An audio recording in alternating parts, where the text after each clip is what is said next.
नागौर से सांसद हनुमान बेनीवाल इन दिनों खींवसर विधानसभा में खूब जनसभाएं कर रहे हैं और इसकी वजह है खींवसर में होने वाला विधानसभा का उपचुनाव। भले ही इस उपचुनाव को लेकर चुनाव आयोग ने अभी तक तारीखों का ऐलान नहीं किया है, लेकिन हनुमान बेनीवाल इस सीट को लेकर जोर शोर से प्रचार प्रसार में जुटे हैं।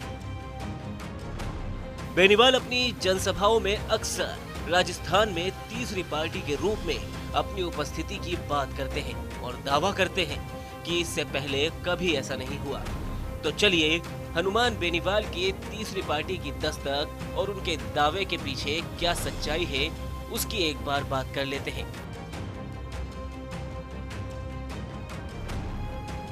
दरअसल छात्र राजनीति से निकले हनुमान बेनीवाल पहली बार 2008 में चुनाव जीतकर विधानसभा पहुंचे थे। तब उनका चुनाव चिन्ह कमल हुआ करता था। जी हां, बेनीवाल ने अपना पहला चुनाव बीजेपी के टिकट पर लड़ा था। लेकिन 2013 में जब विधानसभा चुनाव में हनुमान बेनीवाल ने खींवसर से निर्दलीय ही ताल ठोकी और इसकी वजह मानी जाती है पूर्व मुख्यमंत्री वसुंधरा राजे से उनके रिश्तों में खटास। खैर, हनुमान बेनीवाल पहले नेता नहीं थे जिन्होंने राजे से नाराजगी के चलते बीजेपी का साथ छोड़ा हो। वर्तमान में बीजेपी सरकार में मंत्री किरोड़ीलाल मीणा भी कभी राजे से नाराजगी जाहिर करते हुए पार्टी से अलग हो गए थे। किरोड़ीलाल मीणा ने 2013 चुनाव से पहले अपनी पार्टी बनाई जिसका नाम था राष्ट्रीय जन पार्टी यानी राजपा। राजपा ने 2013 विधानसभा चुनाव में प्रदेश की 134 सीटों पर चुनाव लड़ा।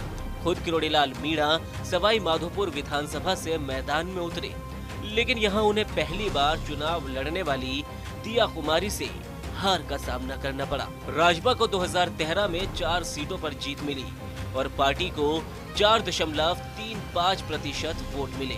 2018 विधानसभा चुनाव से पहले किरोड़ीलाल मीणा की घर वापसी हो गई और उनकी पार्टी का बीजेपी में विलय हो गया।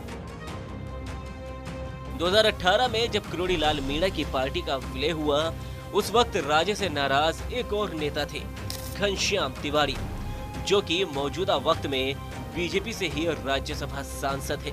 घनश्याम तिवारी ने भी 2018 विधानसभा चुनाव से पहले भारत वाहिनी पार्टी का रजिस्ट्रेशन करवाया।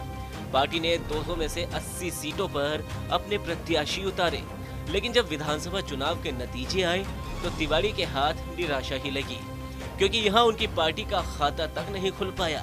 2019 में घनश्याम तिवारी ने अपनी पार्टी का कांग्रेस में विलय किया और खुद भी कांग्रेस के साथ हो लिए और 2020 में एक बार फिर उन्होंने बीजेपी का दामन थाम लिया। 2018 में ही हनुमान बेनीवाल ने राष्ट्रीय लोकतांत्रिक पार्टी यानी आरएलपी का गठन किया।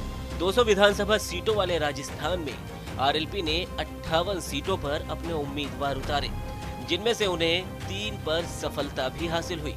2019 के लोकसभा चुनाव में पार्टी के अध्यक्ष और खींवसर विधानसभा से विधायक हनुमान बेनीवाल ने नागौर से सांसदी के लिए बीजेपी के साथ मिलकर दावा ठोक दिया।